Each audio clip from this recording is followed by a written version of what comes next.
அதாவது மக்கள் பேசியதும் கேட்டிருப்பீங்க, பிஎல்ஓக்களாக இருக்கக்கூடிய பணியாளர்கள் பேசியதும் நீங்கள் கேட்டிருப்பீங்க. வரக்கூடிய செய்திகள் அதில் முக்கியமாக கடந்த 2 நாட்களாக வரக்கூடிய சர்ச்சை என்பது பீகாரில் எஸ்ஐஆரில் லிஸ்ட்டில் இருந்தால் நீங்கள் அதை ஒரு சான்றாவணமாக இங்கே வந்து பயன்படுத்தலாம், தமிழ்நாட்டில் வந்து வாக்கு பெறுவதற்கு ஒரு சான்றாவணமாக பயன்படுத்தலாம் என்பது ஒரு பெரிய சர்ச்சை ஏற்படுத்தியிருக்கு. பீகாரில் இருக்கக்கூடியவர்களுக்கு இங்கும் வாக்கா அப்படின்ற ஒரு கேள்வி எழுப்பியிருக்கு. எல்லாம் மொத்தமாக சேர்த்து உங்களுடைய பார்வை, நீங்கள் தொடர்ந்து மக்களோடு களத்துக்கு வேற போயிட்டு இருக்கீங்க, இந்த எஸ்ஐஆர் பணியிலையும் ஈடுபட்டிருக்கீங்க, அது குறித்த காணொலிகளும் பார்த்தோம். உங்களுடைய பார்வையில் இதெல்லாம் இந்த பிரச்சனைகளை பற்றி நீங்கள் எப்படி பார்க்குறீங்க? ரெண்டாவது, இந்த பீகார் எஸ்ஐஆர் லிஸ்ட் இருந்தவங்களை இங்கே சேர்த்தணுன்றதுல எழுக்கக்கூடிய சர்ச்சைகள் பற்றிய உங்களுடைய பார்வை என்ன? இந்த எஸ்ஐஆரில் வந்து ஒரு காலம் வந்து கொடுத்துருக்காங்க.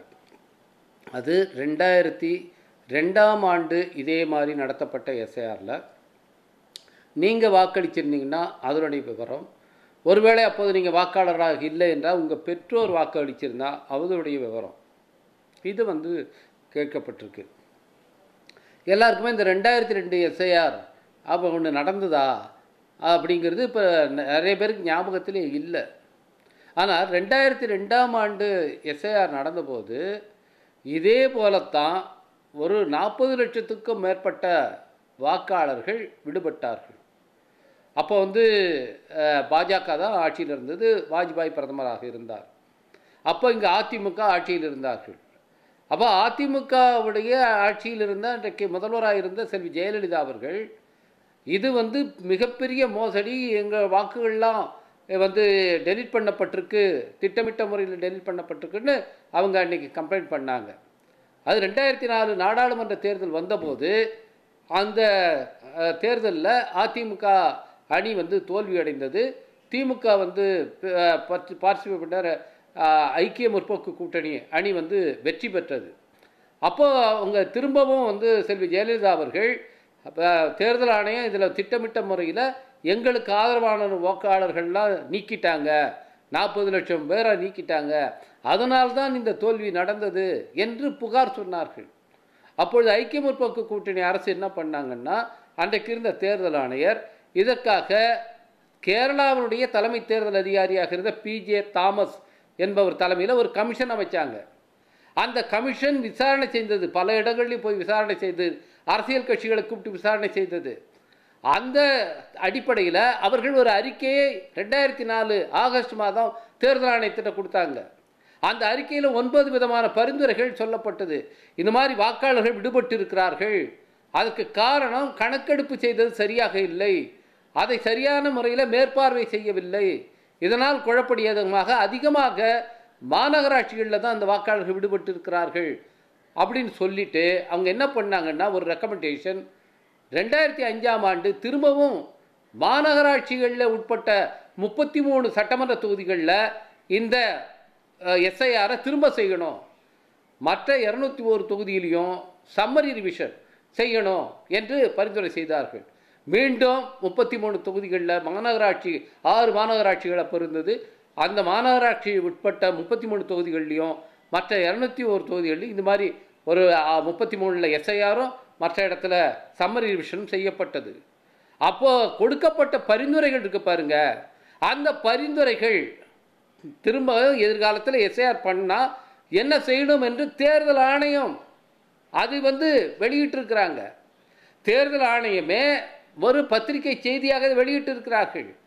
அவர் என்ன சொல்லியிருக்கிறாங்கன்னா, இதில் வந்து ரிமோட் ஏரியாவில் போய் வாக்காளர்கள்ட்ட போய் இந்த விவரங்கள் சேகரிக்கிறதுல தபால் நிலையங்கள் தபால்காரர்கள் கூட நீங்கள் ஈடுபடுத்துங்க, பஞ்சாயத்துகளை ஈடுபடுத்த வேண்டும், கிராம சபைகள் நடத்தப்பட வேண்டும், அதுபோல் இந்த மாதிரி எந்தெந்த சமூக குழுக்கள் விடுபடுதுங்கிறது பார்த்து அதுக்காக ஸ்பெஷல் எஃபோர்ட் நடத்தப்பட வேண்டும், இது அவசரத்தில் செய்யக்கூடாது என்று 9 விதமான பரிந்துரைகள் செய்யப்பட்டிருக்கிறது.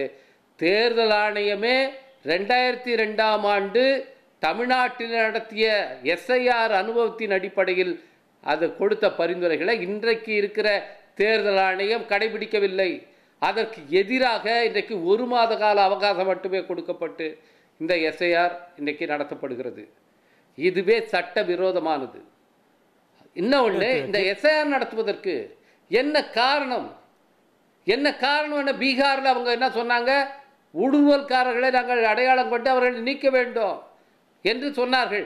அங்கே வந்து பார்டர் ஸ்டேட்டு பங்களாதேஷ்லேருந்து பாகிஸ்தான்லேயோ ஊடுருவல்காரர்கள் வந்து விட்டார்கள் நீங்கள் சொல்கிறீங்க.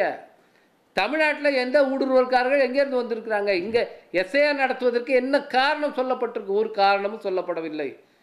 அவர் ப்ரெஸ் ரிலீஸில் எந்த காரணமும் இந்த 12 மாநிலங்களில் எஸ்ஐஆர் நடத்தப்படுவதற்கு எந்த காரணமும் சொல்லப்படல. இதே மாதிரி தேர்தல் இன்றைக்கு 2026 தேர்தல் எதிர்கொள்கிற அஸ்ஸாமில் இந்த எஸ்ஐஆர் நடத்தப்படவில்லை. அஸ்ஸாமில் தான் மிக அதிகமான பங்களாதேஷிலிருந்து வந்தவர்கள் ஊடுவிட்டார்கள் சொல்லி உச்சநீதிமன்றமே அங்கே என்ஆர்சி மேற்கொள்ள சொன்னது.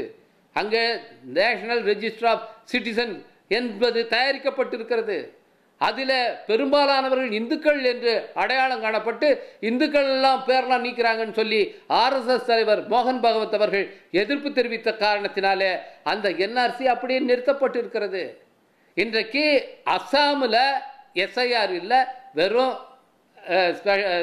Special revision. இது பத்தி நம்ம விரிவா பேசுவோம். அடுத்த சுற்றுல நம்ம விரிவா பேசுவோம். எஸ்ஆர் மட்டும்தான், இங்க எஸ்ஐஆர். அதுதான் ஏன் கேட்கிறோம்.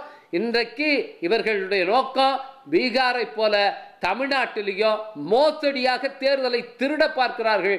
அதற்கு தேர்தல் ஆணையம் துணை போகிறது. அதுதான் இந்த எஸ்ஐஆர்.